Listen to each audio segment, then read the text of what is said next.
సీతాకాంత్‌కి ఆఫీస్‌కి వచ్చినా, అందులోనూ నందిని ఆఫీస్‌కి వచ్చినా సరే, రామలక్ష్మి మీదనే ధ్యాస మొత్తం ఉంటుంది.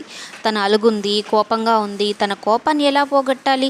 తన అలకని ఎలా తీర్చాలి? ఎలా సంతోషపెట్టాలి అని తన ఫోటోని చూస్తూ ఎంత పెద్ద మగవాడైనా బాధలో ఉన్నా, కోపంలో ఉన్నా, అలిగినా మీ ఆడవాళ్ళు చిటికెలో పోగొట్టేస్తారు.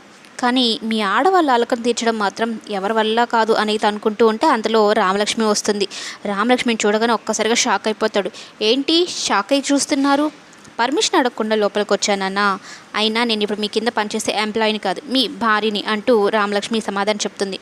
నువ్వు నా జీవితంలోకే వచ్చావు, ఇక నా క్యాబిన్లోకి రావడానికి నేనేమంటాను అంటూ మాట్లాడుతూ ఉంటాడు.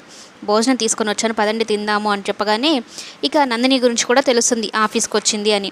దానికి ముందు సీతాకాంత్ ఏం చెప్తాడంటే, నాకేదో ఒక సర్ప్రైజ్ ప్లాన్ చేసావు కదా, అదేంటో చెప్పవా అంటే, ప్రత్యేకమైన సందర్భం వచ్చినప్పుడు చెప్తానన్నట్టు చెప్పి ఇక నందినికి ఫోన్ చేసి, రండి మేడం మీకు కూడా భోజనం తీసుకొచ్చాను, అందరం కలిసి తిందాము అంటే, నేనెందుకు మీ మధ్యలో అన్నట్టు నందిని చెప్తుంది. ఏం కాదు రండి అనేది చెప్తూ ఇక సీతాకాంత్ కూడా కాస్త ఇబ్బంది పడుతూ ఉంటాడు. అవసరమా, ఆమె ఏదో ఇబ్బంది పడుతుందిలే అన్నట్టు చెప్తూ ఉంటే ఇక రామలక్ష్మి ఒప్పించి తీసుకొని వెళ్తూ ఉంటే అనుకోకుండా వాటర్ బాటిల్ కింద పడిపోవడం, నీళ్ళ మీద కాళ్ళు వేయడం, సీతాకాంత్ ఒళ్ళో పడ్డం, ఆ సీన్ కాస్త నందిని కంట పడడం. ఇంకా చూసి ఒక్కసారిగా సీతాకాంత్ని, రామలక్ష్మిని చాలా బాధతో చూస్తూ ఉంటుంది నందిని.